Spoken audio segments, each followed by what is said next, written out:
ने दो चाल चली थी बहुत जरूरी कि भाई गांधी को बदनाम कर दो और विभाजन कर दो कि अपने में लड़ते रहें, इंग्लैंड से दुश्मनी ही भूल जा।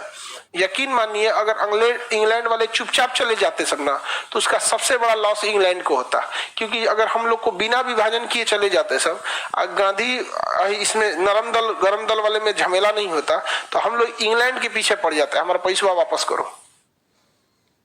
उन्हें पता था कि ये भारत वाले छोड़ेंगे नहीं यहाँ पे, इसलिए इनको लड़वा दो। लड़ाओगे किस नाम पे? तो यहाँ हिंदू मुसलमान के नाम पे दो देश बना दो, यहाँ पे बंटवारा करा दिए यहाँ पर। और उसके बाद से नरम दल गरम दल यहाँ पे। अब भारत का युवा कहता है कि नरम दल से क्या होगा, शासन से आप गरम दल से कभी नहीं लड़ सकते। जब भी आपको किसी व्यक्ति से फाइट करना है, आप गरम दल से कर सकते हैं, मारधार कर सकते हैं। किसी व्यक्ति को हिम्मत नहीं है कि शासन से गरम दल से लड़ ले, शासन तुरंत मार डालेगी आपको। नक्सल लोग आए गरम दल से आते हैं लोग ना, क्या हाल हो जाता है?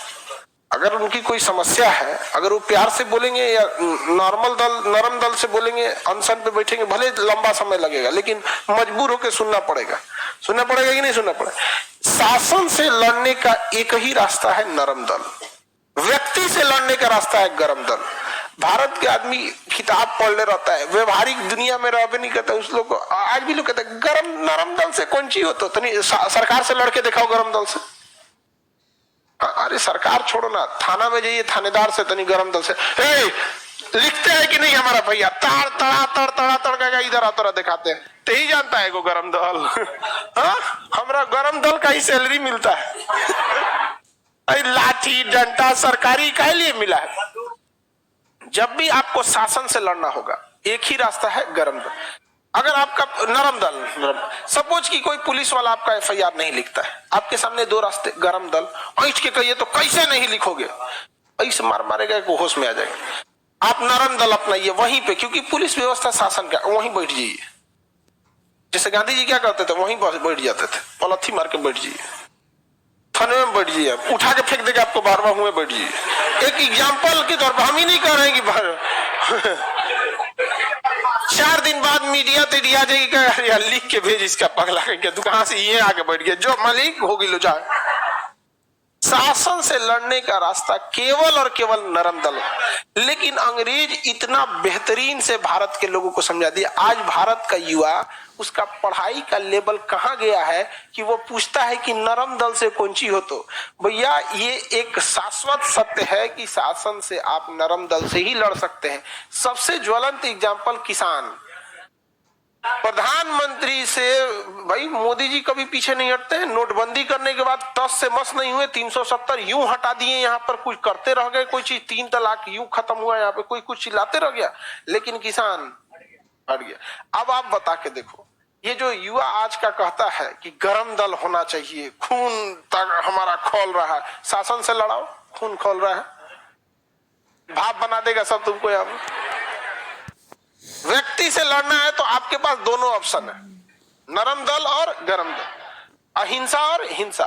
लेकिन शासन से लड़ने का एकमात्र रास्ता है, वो लंबे समय तक हो जाए। लेकिन गांधी जी उससे भी 2 कदम आगे थे। गुजराती बड़ी तेज दिमाग का होता है, कहा कि भाई हम ना नरम दल के हैं, गरम दल वाले को देख के आंखियां बंद कर लेते थे, तुम चालू रहो। क्या गांधी जी ने कहा कि हम भगत सिंह ने गलत किया, सुभाष चंद्र बोस गलत किए? नहीं। बहुत अंग्रेजों को तकलीफ इसी बात की थी कि भाई तुम अगर अहिंसावादी है तो कहो ना कि हिंसा वाला गलत है। तो गांधी जी को तो हम काहे कहें, हम शाकाहारी हैं तो हम ये क्यों कहें कि तुम मीट मांस, मतलब तुम भी हमको देख के प्रेरित हो। अब हम ही थोड़े कहेंगे कि हम आलू खाते हैं तो तुम भी आलूए खाओ। अंग्रेज पागल हो गए यार, ये आदमी कहना क्या चाहता है, नहीं समझ में आया, कंफ्यूज करके रख दिया सब यहाँ पे अंग्रेजों को। तो लेकिन अब समझिए हम लोग किस चीज के शिकार हो गए पता ही नहीं है। अगर विभाजन नहीं होता ना, तो आज हम इंग्लैंड से ना बकोट ले आते लोग, पूरा सामान उमान यहाँ पे। आपको क्या लगता है कोहिनूर हीरा बिहारी जाता ताजे उठा ले आता, ब्याज ना हो तो क्या करेगा। अरे गधा का क्या बोलता है महारानी के साथ, पागल हो गए क्या। आगे बढ़ते हैं।